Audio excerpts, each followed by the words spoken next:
Hello, everybody. It's me, Bishop Bill. I'm back and trying to hold my hand steady here. Maybe some of you tuned in to see if I was going to do this for a second night in a row. Well, I promise to do it every night at this time, and I'll do that as long as I can during this pandemic, this crisis.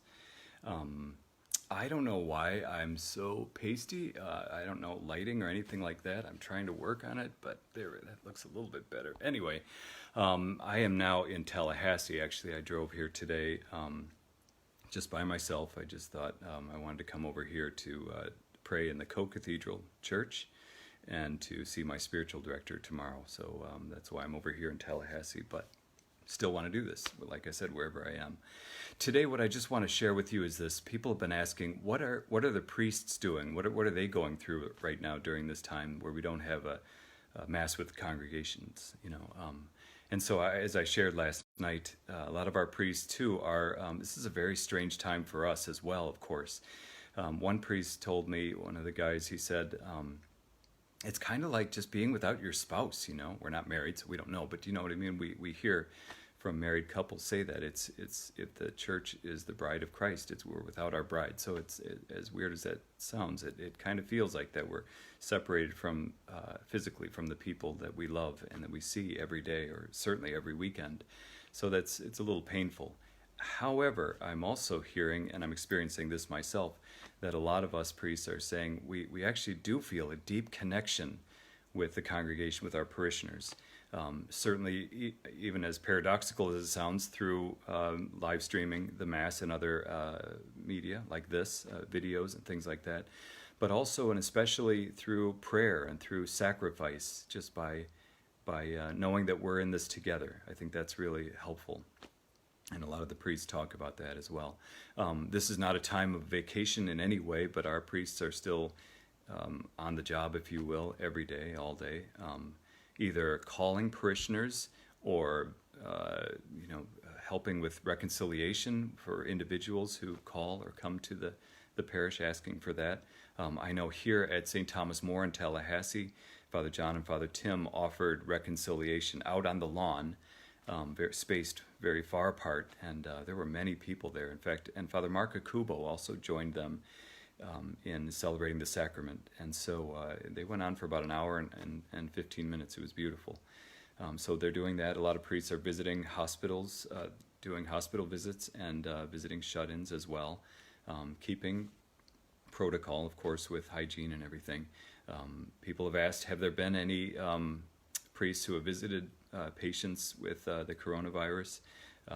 It's not a breach of HIPAA, but I think we can say yes. There are questions. We have questions about what should we do? What should we wear the gown and wear the masks and all that? Absolutely, the people at the hospital help us to do all of that, and we're very careful.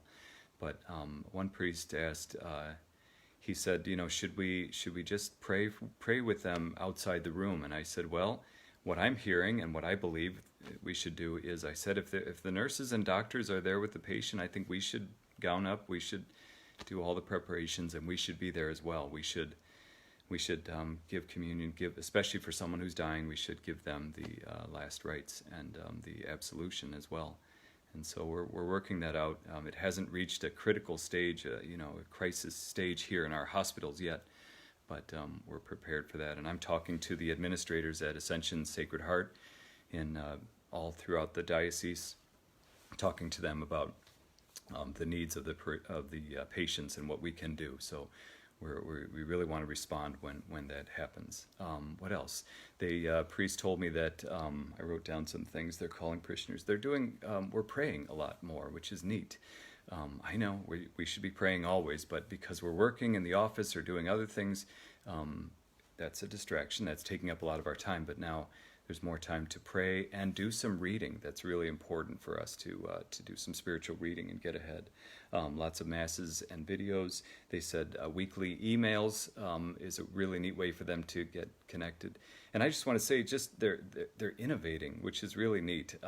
We've had some priests who have never ever, they have a cell phone, maybe a flip phone, some of these guys, but they've never done a live video or anything like that. And they're streaming the masses and getting communiques out there to their parishioners and everything. It's just really inspiring to me that we're doing this. I think in every age we're learning how to do this, how to communicate, how to use the media, whatever the media, to proclaim the good news, to comfort people, to be with people. I just read today a story. I'm going to read more about this, but it's about the 16th century, I believe. St. Charles Borromeo, during the plague, one of the plagues in Europe, he canceled all masses in the diocese, in the archdiocese, and told his priests to celebrate mass outside, and so the people could participate. They still couldn't receive communion, but from their balconies or from afar they could participate in the mass. Kind of the same thing we're doing now, only we're not doing it outside, but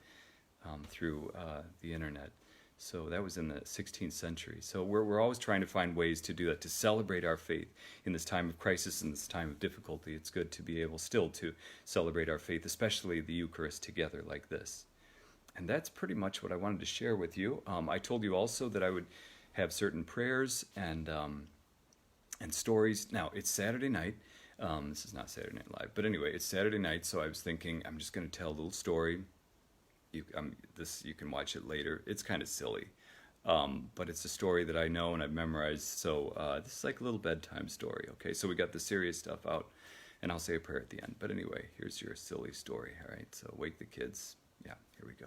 Hope I get it right. I don't even know how it starts now. I'm nervous. Don't look at me. Here it goes. Once upon a time, there was this gritty little pearl named Prinderella. She had 2 sugly isters and a micked wepstother, who made her not only wean all the clindos and pine all the shots and shans, but do all the other wordy-dirk as well. Isn't that a shirty dame? Well, one day the Ping issued a proclamation that all the geligible young pearls should come to the Dancy Fress ball.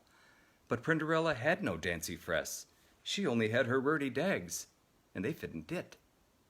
Lo and behold, who should appear but her Gary Fodmother, who in the ink of a twy changed the hyson into morses, the cumpkin into a poach, and all the dirty rags into a Dancy Fress. But she told Prinderella, you must be home before the moke of Stridnight. So Prinderella went to the Dancy Fress ball, and all night long she pranced with the dints. The 2 sugliesters saw Prinderella. They hernt wappy. And right at the stroke of midnight, she ran out of the dance. And right in the middle of the stallest peps, she slopped her dripper and ran home.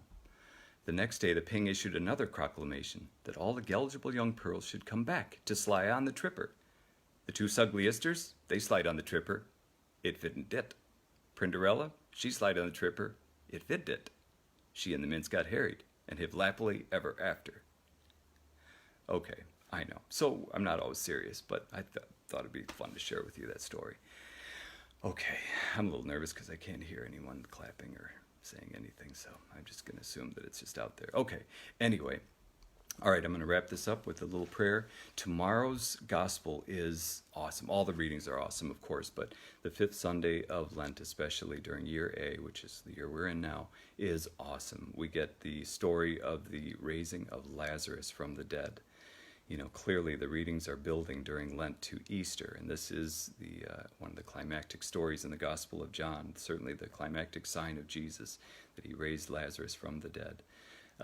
And so just get ready for that. I hope you will celebrate Mass online, and then I hope you will share that story. It's a long story in the Gospel of John, but read it with your family, think about it, talk about it. What does that mean for us? How is that... How does that speak to you, and how does that show you and me what will happen to us one day?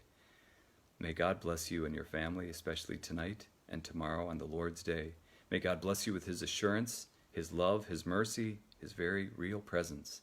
Know of my prayers for you, and please pray for me. God bless you. Oh, and I know how to turn it off now.